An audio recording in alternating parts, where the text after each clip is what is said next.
আসসালামু আলাইকুম প্রিয় দর্শক, অন্য মঞ্চের আমাদের আজকের আলোচনায় আমন্ত্রিত অতিথি হিসেবে আছেন। আপনাদের স্বাগত জানাই। আমি আমার রাজনৈতিক বিশ্লেষণ শুনবার জন্য। বাংলাদেশের রাজনীতিতে কিন্তু একটা অদ্ভুত ধারাবাহিকতা। আমরা অনেক সময় মুখে যে নীতির কথা বলি, ক্ষমতায় গিয়ে ঠিক তার উল্টো কাজটাই করি, আর তারপর সেটাকে স্বাভাবিক বলে প্রতিষ্ঠা করি। এই যে সরকার উপদেষ্টা নিয়োগ করলো মন্ত্রিপরিষদের পাশাপাশি, এটা তার একটা প্রকৃষ্ট বা উৎকৃষ্ট উদাহরণ। 1996 সালে শেখ হাসিনার হাতে যার সূচনা, পরে বেগম খালেদা জিয়া সেটিকে ভিন্ন রূপে ব্যবহার করেছেন। আরও পরে শেখ হাসিনা সেটিকে প্রাতিষ্ঠানিক কাঠামোর মতো বিস্তৃত করেছেন। আর এখন প্রধানমন্ত্রী তারেক রহমানের নেতৃত্বাধীন সরকারও একই পথ অনুসরণ করছে। এমনকি অন্তর্বর্তী সরকারের সময়ও শপথহীন বিশেষ সহকারীরা নির্বাহী ক্ষমতা ভোগ করে। অর্থাৎ পৃষ্ঠটা কেবল কোনো একক দলের বা ব্যক্তির নয়, এটা হয়ে উঠেছে ক্ষমতার সংস্কৃতির অংশ। কিন্তু সমস্যা হলো, সংবিধান এই সংস্কৃতিকে স্বীকৃতি দেয় না। সংবিধানের 55 অনুচ্ছেদ বলছে প্রধানমন্ত্রীকে কেন্দ্র করে মন্ত্রিসভা গঠিত হবে এবং সেই মন্ত্রিসভা যৌথভাবে সংসদের কাছে দায়বদ্ধ থাকবে। 56 অনুচ্ছেদ বলছে সর্বোচ্চ 1.1 টেকনোক্র্যাট হতে পারে, কিন্তু তারাও সংসদের কাছে জবাবদিহি করবেন। এই দুই অনুচ্ছেদের মধ্যেই আমাদের গণতান্ত্রিক নির্বাহী কাঠামোর মূল দর্শন স্পষ্ট। ক্ষমতা থাকবে, কিন্তু সেই ক্ষমতার জবাবদিহিতাও থাকবে। এখন প্রশ্ন হচ্ছে, শপথ না নেয়া, গোপনীয়তার অঙ্গীকার না করা, সংসদীয় জবাবদিহির আওতার বাইরে থাকা উপদেষ্টারা যখন মন্ত্রণালয়ের দায়িত্ব পান, মন্ত্রিসভার বৈঠকে অংশ নেন, ফাইলে সই করেন, নীতি নির্ধারণের সুবিধা রাখেন বা ভূমিকা রাখেন, তখন আমরা কোন সাংবিধানিক ভিত্তির উপর দাঁড়িয়ে আছি? আমরা সবাই জানি রুলস অফ বিজনেসে প্রধানমন্ত্রীকে উপদেষ্টা নিয়োগের ক্ষমতা দেওয়া হয়েছে, কিন্তু সেখানে নির্বাহী ক্ষমতা অর্পণের কথা বলা হয়নি। অর্থাৎ আইন যেখানে থেমে গেছে, রাজনীতি সেখানে এগিয়ে গেছে, বরং অনেক বেশি এগিয়ে গেছে। আপনাদের অনেকের স্মরণ থাকবার কথা, 2006 সালে এই প্রশ্ন হাইকোর্টে গড়িয়েছিল, রুল জারি হয়েছিল, কিন্তু 2 দশক পেরিয়ে গেল, চূড়ান্ত নিষ্পত্তি হয়নি। এ যেন আমাদের রাষ্ট্রীয় বাস্তবতারই প্রতিচ্ছবি। বিতর্ক আছে, প্রশ্ন আছে, কিন্তু নিষ্পত্তি নেই। ফলে রাজনৈতিক সরকারগুলো এই ধরনের প্রথা তৈরি করেছে, যা সংবিধানের স্পষ্ট ভাষার সঙ্গে সরাসরি সংঘাতে না গেলেও তার চেতনাকে পাশ কাটিয়ে যায়। বর্তমান সরকারের প্রজ্ঞাপন অনুযায়ী, অর্থাৎ বিএনপি সরকারের প্রজ্ঞাপন অনুযায়ী, মন্ত্রী ও প্রতিমন্ত্রী মর্যাদায় 10 জন উপদেষ্টা নিয়োগ পেয়েছেন। তাদের কেউ জনপ্রশাসন, কেউ অর্থ, কেউ প্রতিরক্ষা, কেউ পররাষ্ট্র, কেউ শিক্ষা ও শ্রম, অর্থাৎ গুরুত্বপূর্ণ মন্ত্রণালয়ের দায়িত্ব। কেউ আবার সরাসরি প্রধানমন্ত্রীর নীতি ও কৌশল বিষয়ক উপদেষ্টা। এখন প্রশ্ন ব্যক্তির যোগ্যতা নয়, প্রশ্ন হলো প্রাতিষ্ঠানিক বৈধতা। রাষ্ট্র যদি ব্যক্তি নির্ভর হয়ে পড়ে, প্রতিষ্ঠান দুর্বল হয়। প্রতিষ্ঠান এবং ব্যবস্থা যখন দুর্বল হয়, তখন রাষ্ট্র ধীরে ধীরে ভেঙে পড়ে। বাংলাদেশের রাজনৈতিক ইতিহাসে আমরা দেখেছি, প্রথমে একটা ব্যতিক্রম হিসেবে শুরু হওয়া সিদ্ধান্ত পরে নিয়ম হয়ে দাঁড়ায়। 2003 সালে নির্বাহী ক্ষমতা সহ উপদেষ্টা নিয়োগ শুরু হয়েছিল এক ধরনের সমন্বয় কৌশল হিসেবে। পরে সেটি হয়ে উঠেছে শাসন কাঠামোর অঘোষিত অংশ। শেখ হাসিনার দীর্ঘ শাসনামলে উপদেষ্টাদের সংখ্যা একসময় 11তে পৌঁছেছিল। কেউ নথিতে সই করেছেন, কেউ অফিস করেছেন, কেউ নীতি নির্ধারণে সরাসরি ভূমিকা রেখেছেন, কেউ মন্ত্রীর চেয়ে বেশি গুরুত্বপূর্ণ ভূমিকা রেখেছেন বা প্রভাব বিস্তার করেছেন, অথচ সংসদে তাদের কোনো জবাবদিহিতা ছিল না। অন্তর্বর্তী সরকারের সময় একই প্রবণতা দেখা গেছে। বিশেষ সহকারীরা প্রতিমন্ত্রীর মর্যাদা ভোগ করেছেন, নির্বাহী ক্ষমতা প্রয়োগ করেছেন, কিন্তু শপথ নেননি। জাতীয় নিরাপত্তা উপদেষ্টা বৈঠকে অংশ নিয়েছেন শপথ ছাড়াই। অর্থাৎ আমরা এক ধরনের দ্বৈত রাষ্ট্র তৈরি করেছি, একটি সংবিধানের রাষ্ট্র আর একটি বাস্তব রাজনীতির রাষ্ট্র। ভালো কিছু কি? এই দ্বৈততার বিপদ কোথায়?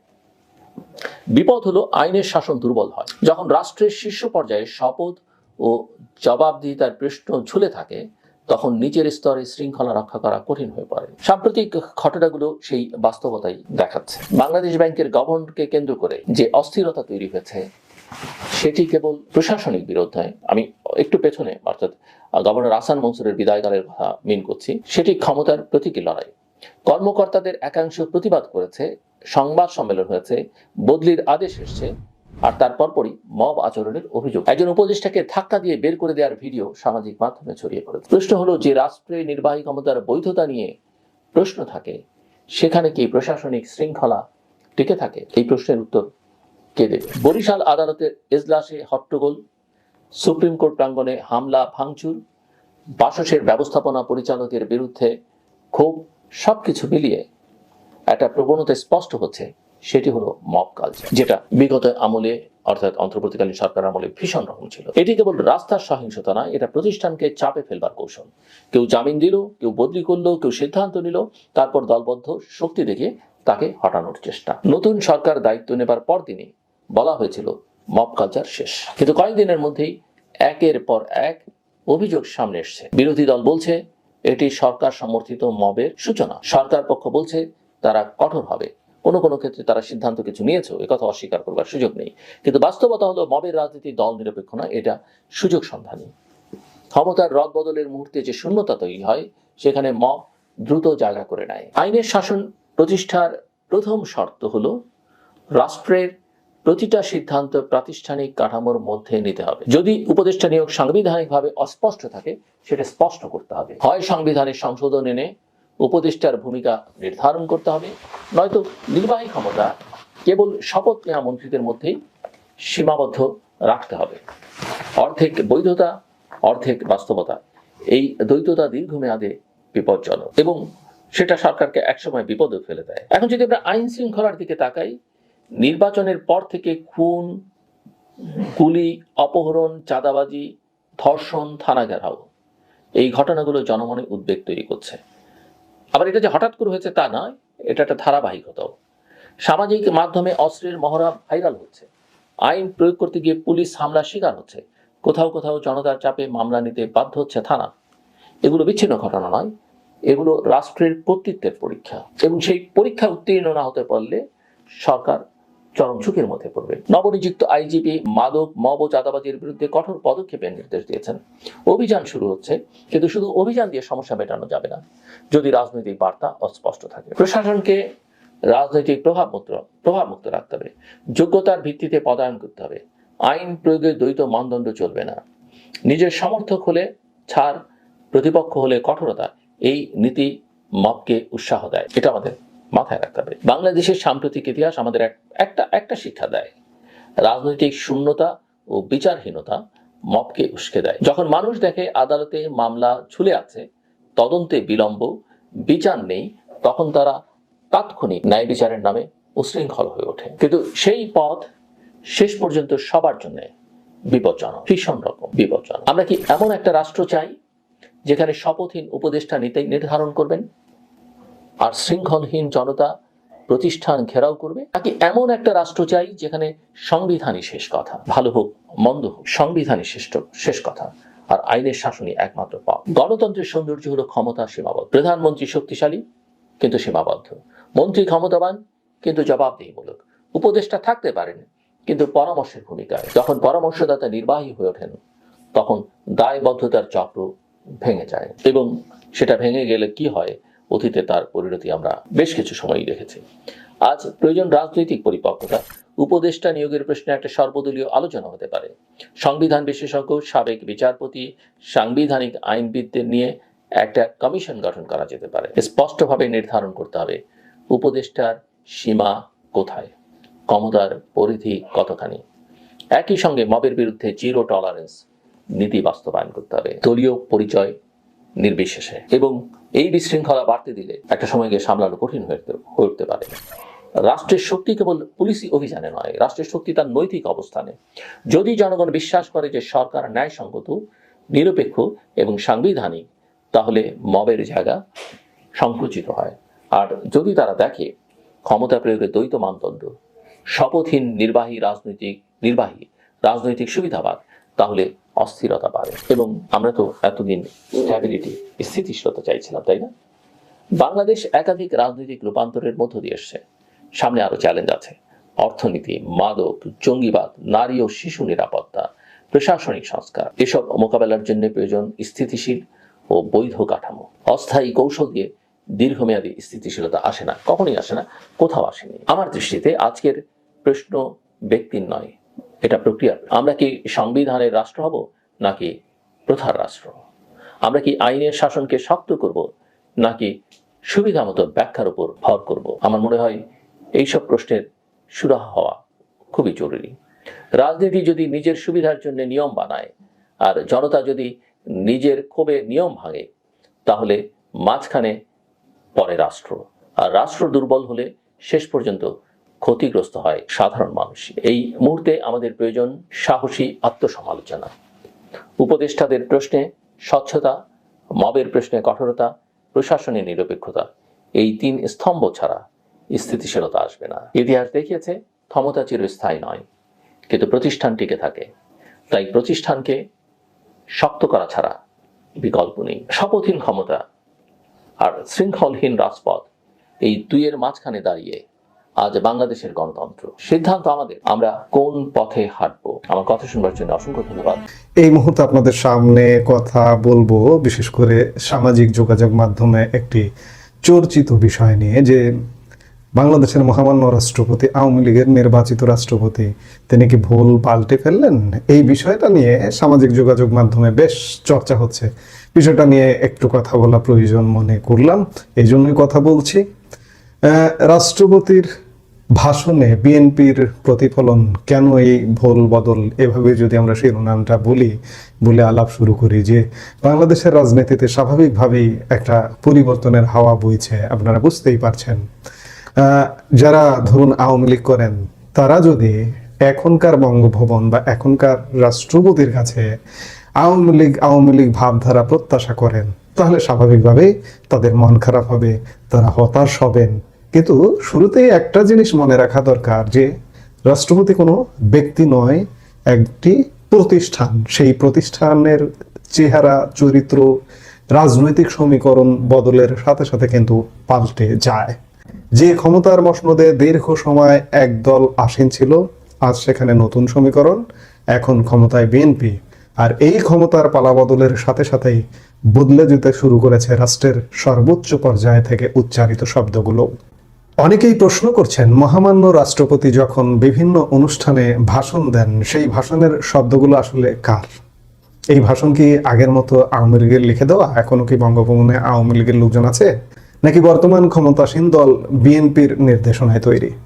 আসন্ন জাতীয় সংসদের প্রথম অধিবেশনেও রাষ্ট্রপতি ভাষণ নিয়ে ইতিমধ্যেই শুরু হয়েছে নানা গুঞ্জন। কদিন আগে আমরা একটা পত্রিকাতেও দেখলাম, আমার দেশ পত্রিকায়, এই পত্রিকায় আভাস দিচ্ছে যে সেই ভাষণে থাকবে বিগত আওয়ামী লীগ সরকারের কঠোর সমালোচনা। আজ আমরা সেটি একটু বুঝবার চেষ্টা করব, যে কেন রাষ্ট্রপতির ভাষণে জয় বাংলার বদলে বাংলাদেশ জিন্দাবাদ ধ্বনিত হওয়া এখন এই সময়ের উপযোগী হয়ে উঠেছে, এবং প্রশাসনিক কাঠামোর এই পরিবর্তন দেশের রাজনীতির জন্য কি বার্তা দিচ্ছে। দর্শক, আপনারা জানেন যে রাষ্ট্রের অভিভাবক হিসেবে রাষ্ট্রপতি ভাষণ পাঠ করলেও সেই ভাষণের মূল খসড়া তৈরি করে দেয় তার অফিসিয়াল স্টাফ, বা কোনো ভাষণ মন্ত্রী পরিষদ বিভাগও তৈরি করে দেয়।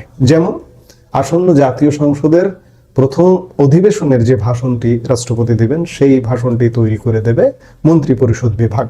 সংসদীয় গণতন্ত্রে রাষ্ট্রপতি অনেকটা আলংকারিক প্রধান হলেও তার মুখ দিয়ে সরকারি কথা বলে, অর্থাৎ যে দল বা যে দলীয় ভাবধারা সরকার থাকে, সেই দলই কিন্তু রাষ্ট্রপতির মুখ দিয়ে কথা বলে। রাষ্ট্রপতির নিজে থেকে একটা শব্দ উচ্চারণ করবার আসলে কোনো ক্ষমতা নেই।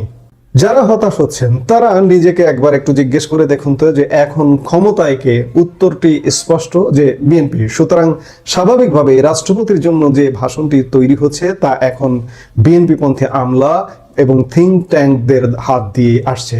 আগে আমরা দেখতাম ভাষণের প্রতিটি লাইনে থাকতো বঙ্গবন্ধু বা শেখ হাসিনার স্তুতি, কিন্তু বর্তমান প্রেক্ষাপটে তা কল্পনাও করা অসম্ভব। এখন রাষ্ট্রপতির ভাষণ আর এক পরিবার দখল করেছে, বলা যায় জিয়াউর রহমান এবং বেগম খালেদা জিয়ার স্তুতি থাকাটাই স্বাভাবিক, কারণ সরকার যে আদর্শ ধারণ করে, রাষ্ট্রপতির মুখে সেই আদর্শের প্রতিফলন ঘটাটাই হচ্ছে প্রচলিত রীতি।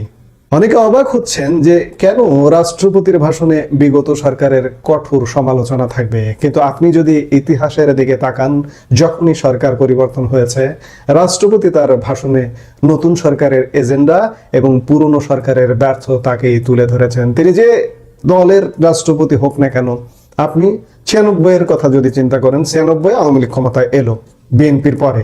বিএনপির রাষ্ট্রপতি কে ছিলেন? রাষ্ট্রপতি আব্দুর রহমান বিশ্বাস। তিনি কিন্তু তার মেয়াদ পূরণ করে গেছেন এবং প্রথম অধিবেশনে ভাষণ দিয়েছেন। সেই ভাষণের রেকর্ডটা যদি এখন আপনাদের শোনানো হয়, তাহলে সেখানেও আপনি খুঁজে পাবেন যে বিএনপি সরকারের ব্যর্থতাগুলো তুলে ধরা হয়েছিল এবং আওয়ামী লীগ সরকারের আগামীর পরিকল্পনাগুলো তুলে ধরা হয়েছিল। আবার 2001 সালে যদি আপনি আসেন, সেই সময় রাষ্ট্রপতি ছিলেন আওয়ামী লীগের বিচারপতি শাহাবুদ্দিন। তিনিও তার পূর্ণ মেয়াদ পূরণ করে গিয়েছিলেন। সেখানে প্রথম অধিবেশনে তাকে ভাষণ দিতে হয়েছে। আওয়ামী লীগের নির্বাচিত রাষ্ট্রপতি আওয়ামী লীগের ব্যর্থতা তুলে ধরেছেন, বিএনপির আগামীর কর্ম পরিকল্পনা তুলে ধরেছিলেন। আবার 2009 সালে আসেন, 2009 সালে বিএনপির রাষ্ট্রপতি ছিলেন প্রথম অধিবেশন পর্যন্ত ইয়াজউদ্দিন আহমেদ, এবং তারও স্বাভাবিক মেয়াদ শেষ হওয়ার পরে তিনি বিদায় নিয়েছেন এবং তাকেও ভাষণে ওইভাবেই কথা বলতে হয়েছিল, আওয়ামী লীগের হয়ে কথা বলতে হয়েছিল। এটি আসলে রীতি, এটি মন খারাপ হবার কিছু নেই। বিষয়গুলো যদি আপনি একটু ঠান্ডা মাথায় চিন্তা করেন, তাহলে আপনার মন খারাপ হবার কোনো কারণ থাকবার কথা নয়। একটি দেশের রাজনৈতিক আদর্শ ফুটে ওঠে তার ব্যবহৃত শব্দের মাধ্যমে। বিগত 1.5 দশকে আমরা রাষ্ট্রপতির প্রতিটি ভাষণ জয় বাংলা, জয় বঙ্গবন্ধু দিয়ে শেষ হতে দেখেছি। কিন্তু এখন যেহেতু বিএনপি ক্ষমতায়, তাই সমাপ্তি সূচক শব্দগুলো বদলে যাওয়াটাই যুক্তিসঙ্গত। বিএনপি বিশ্বাস করে বাংলাদেশ জিন্দাবাদ দর্শনে। সুতরাং রাষ্ট্রপতির এই যে চলমান যে এই কয়েকদিন যে ভাষণগুলো শুনলেন, সেই ভাষণে জয় বাংলা, জয় বঙ্গবন্ধুর পরিবর্তে বাংলাদেশ জিন্দাবাদ আগমন ঘটেছে। এটি কিন্তু খুব অস্বাভাবিক কিছু নয়। ওই যে বললাম, রাষ্ট্রপতির একটা শব্দ নিজে থেকে উচ্চারণ করবার কোনো রীতি না, আসলে রীতি নেই, যার কারণে তিনি বাংলাদেশ জিন্দাবাদ বলছেন। এছাড়া রাষ্ট্রপতির আসন্ন সংসদের প্রথম অধিবেশনে যে ভাষণ, আমরা যদি বাংলাদেশ জিন্দাবাদ শুনতে পাই, তবে তাতে অবাক হওয়ার কিছু নেই। এছাড়া ভাষণের মূল অংশে জিয়াউর রহমানের নাম আসা এবং বিগত সরকারের দুর্নীতির ফিরিস্তি উঠে আসা এখন হয়তো কেবল সময়ের ব্যাপার। সাম্প্রতিক সময়ে আমার দেশ পত্রিকার রিপোর্ট অনুযায়ী আসন্ন অধিবেশনে রাষ্ট্রপতি সম্ভবত আওয়ামী লীগ সরকারের শাসনামলকে একটি অন্ধকার অধ্যায় হিসেবে চিত্রায়িত করবেন। এটি কেবল কোনো রাজনৈতিক প্রতিহিংসা নয়, বরং বর্তমান সরকারের নীতিমালার একটি আনুষ্ঠানিক দলিল হিসেবে গণ্য হবে। এখন প্রশ্ন উঠতে পারে, মন্ত্রিপরিষদ বিভাগে কি সব রাতারাতি বদলে গেল? উত্তর হচ্ছে হ্যাঁ। ক্ষমতার পালাবদলের সাথে সাথে আমলাতন্ত্রের উপরের স্তরেও ব্যাপক রদবদল ঘটে। সেখানে এখন বিএনপি ঘরানার কর্মকর্তারা কাজ করছেন, যারা সরকারের লক্ষ্য ও উদ্দেশ্য অনুযায়ী রাষ্ট্রপতির স্ক্রিপ্ট সাজাচ্ছেন। বর্তমানে একটা বিতর্ক চলছে বর্তমান রাষ্ট্রপতির অবস্থান নিয়ে। অনেকে বলছেন তিনি তো আওয়ামী লীগ সরকারের আমলে নির্বাচিত, তাহলে তিনি কেন এখন বিএনপির লিখে দেওয়া ভাষণ পাঠ করছেন? তিনি কি পদত্যাগ করতে পারতেন না? দর্শক, এই প্রশ্নটা শুনতে সহজ হলেও এর সাংবিধানিক এবং ব্যবহারিক দিকটা বেশ জটিল। প্রথমত, রাষ্ট্রপতি পদত্যাগ করবেন কার কাছে? সংবিধানে বলা আছে রাষ্ট্রপতি পদত্যাগপত্র জমা দেবেন স্পিকারের কাছে, কিন্তু বর্তমানে তো স্পিকার পদটি শূন্য বা স্পিকার নেই। এমন পরিস্থিতিতে একটি সাংবিধানিক সংকট তৈরি হওয়া অস্বাভাবিক ছিল না? যেমন গত 1.5 বছর যাবৎ ইউনূসের আমলে রাষ্ট্রপতি অপসারণের একাধিক নাটক হয়েছে। সেই সময় যদি রাষ্ট্রপতি অপসারণ হতেন বা তিনি নিজে চলে যেতেন, কি পরিস্থিতি হতো? প্রত্যেকটি মানুষ চিন্তাশীল। আপনিও চিন্তা করে দেখুন যে কি পরিস্থিতিটা হতো একটু ঠান্ডা মাথায়। তাহলে বলবেন যে রাষ্ট্রপতি না পদত্যাগ না করে কিংবা তিনি বিদেশে চলে না গিয়ে, তাহলে তো ভালোই করেছেন, দেশকে তো বাঁচিয়ে দিয়েছেন। দ্বিতীয়ত, বাংলাদেশের রাজনৈতিক ইতিহাস বলছে রাষ্ট্রপতি যে দল থেকে আসুক না কেন, রাজনৈতিক পট পরিবর্তনের পরেও রাষ্ট্রপতি সাধারণত সচরাচর মেয়াদ শেষ করে যান। আমি খানিক আগে বললাম আব্দুর রহমান বিশ্বাস, বিচারপতি শাহাবুদ্দিন, ইয়াজউদ্দিন, তারা কিন্তু পূর্ণ মেয়াদ পূরণ করে গিয়েছিলেন। এটি রাষ্ট্রের স্থিতিশীলতার জন্য জরুরি। রাষ্ট্রপতি পদটি ব্যক্তিগত নয়, বরং এটি একটি প্রতিষ্ঠান। আমি শুরুতে এই কথাগুলো বলেছি। সেই প্রতিষ্ঠানের ধারাবাহিকতা বজায় রাখা এবং নতুন সরকারের সাথে সমন্বয় করে চলাটাই একজন রাষ্ট্রপতির দায়িত্ব। তিনি যদি এখন পদত্যাগ করতেন, তবে দেশ একটি বড় ধরনের সাংবিধানিক শূন্যতায় পড়ত। তাই বিএনপির ক্ষমতায় থাকার এই সময়ে তার পদে থাকা এবং সরকারের লিখে দেওয়া ভাষণ পাঠ করাটাই সম্ভবত রাজনৈতিক সমঝোতার একটি অংশ। আসন্ন জাতীয় সংসদের প্রথম অধিবেশন হতে যাচ্ছে অত্যন্ত তাৎপর্যপূর্ণ। সেখানে রাষ্ট্রপতির ভাষণটি হবে আগামীর রাজনীতির দিক নির্দেশনা, অর্থাৎ বিএনপির রাজনীতির এবং বিএনপি সরকারের দিক নির্দেশনা বলতে পারেন। সেই ভাষণে যদি আওয়ামী লীগের কঠোর সমালোচনা থাকে, তবে সেই ভাষণটাকে বুঝতে হবে যে সেটা আসলে বিএনপি সরকারের, বিএনপির ভাষণ, বিএনপির কথা। আগেই বলেছি, রাষ্ট্রপতি কোনো ব্যক্তি নয়, রাষ্ট্রপতি হচ্ছেন প্রতিষ্ঠান। সেই প্রতিষ্ঠানের মুখ দিয়ে কথা বলানোটাই হচ্ছে সেই ভাষণ। বিগত সরকারের ভুলগুলো সংশোধন করে বিএনপি কিভাবে দেশ চালাতে চায় তার প্রথম আনুষ্ঠানিক মহড়া আমরা রাষ্ট্রপতির মুখ থেকেই শুনতে পাবো আসন্ন জাতীয় সংসদের প্রথম অধিবেশনের ভাষণে। জিয়া খালেদার আদর্শে উজ্জীবিত একটি ভাষণ হয়তো বিএনপি কর্মীদের চাঙ্গা করবে, কিন্তু একই সাথে এটি মহামান্য রাষ্ট্রপতি যে দলটি থেকে নির্বাচিত হয়ে রাষ্ট্রপতির দায়িত্ব পালন করছেন সেই দলের অবুঝ নেতা কর্মীর মনেও কিছুটা দাগ লাগাটা স্বাভাবিক। রাষ্ট্রপতির ভাষণের শব্দগুলো কেবল শব্দ নয়, এগুলো ক্ষমতার পরিবর্তনের এক একটি সংকেত। আওয়ামী লীগ সরকার না থাকা মানেই হলো তাদের প্রচারণার সমাপ্তি। এখন বিএনপি ক্ষমতায়, তাই রাষ্ট্রের প্রতিটি রন্ধ্রে রন্ধ্রে সেই পরিবর্তনের ছোঁয়া লাগবে, এটাই স্বাভাবিক। রাষ্ট্রপতি কাল লিখে দেওয়া ভাষণ পড়ছেন, তার চেয়ে বড় কথা হলো সেই ভাষণ দেশের বর্তমান রাজনৈতিক বাস্তবতাকে কতটা প্রতিফলিত করছে। দর্শক, আপনাদের কি মনে হয়, রাষ্ট্রপতি কি মেয়াদ শেষ পর্যন্ত থাকতে পারবেন, নাকি এই ভাষণের মাধ্যমে তিনি বিএনপির সাথে একাত্মতা প্রকাশ করে নতুন কোনো রেকর্ড করবেন? আপনার মূল্যবান মতামত আমাদের কমেন্ট বক্সে জানান। এই মুহূর্তে এ পর্যন্ত। সবাই ভালো থাকুন, সুস্থ থাকুন।